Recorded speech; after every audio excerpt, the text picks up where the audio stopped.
Now, at the World Economic Forum in Davos, Switzerland, CNBC Africa caught up with Wale Tinubu, the Group Chief Executive of Oando, and he talked about oil investments in Nigeria. Take a look.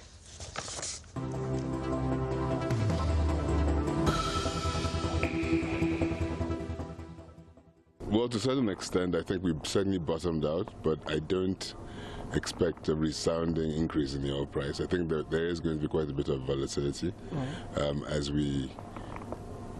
we check and watch the OPEC compliance, the 14 countries together with OPEC that have committed to reduce supply by 1.6 million barrels.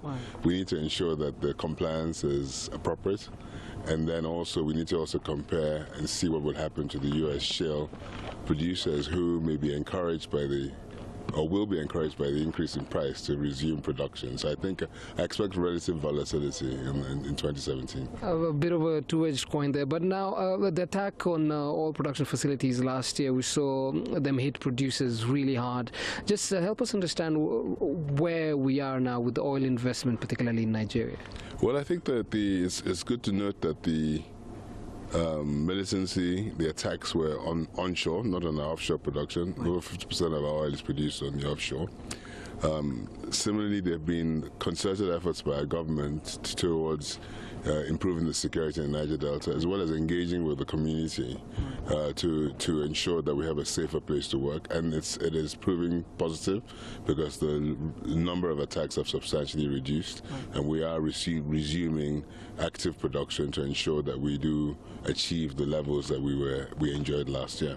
Right, now, we've had talks on globalization. Of course, OPEC has been a crucial point in all of this, but pricing as well has been a hot topic, particularly of gas, and that has impacted a lot of investments. We've seen a lot pull out because they say that they might not be sustainable in such a pricing ecosystem. But what do you make of how this reflects on the African story?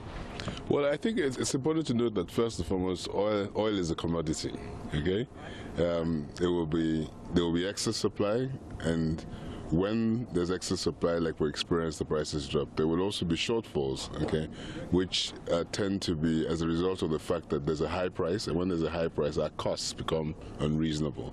Our cost base was very high because of the boom that we enjoyed, and what we are simply going to experience is the oil industry readjusts and reduce its cost base to the point where it's an affordable commodity, like we're experiencing over the long term, such that we can strike the right equilibrium that encourages investment, but also ensures that the consumer gets long-term value for products. And then in that way, you do achieve projects which are then sustainable and people are willing to invest. But in Nigeria, they just tabled the economy and recovery plan.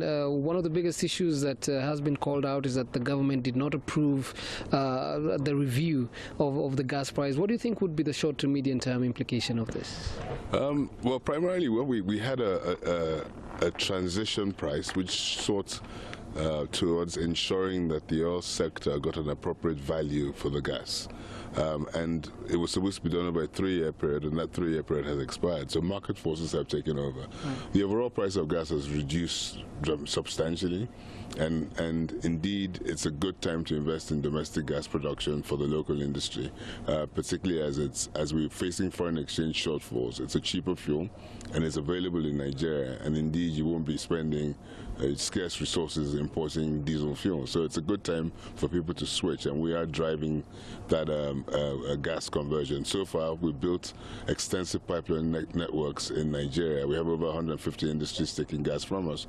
We've launched a CNG system where we're moving compressed natural gas, and we actually have 2 liquefied natural gas projects, 2 mini LNG projects in the drawing board now, which we expect to launch anytime soon.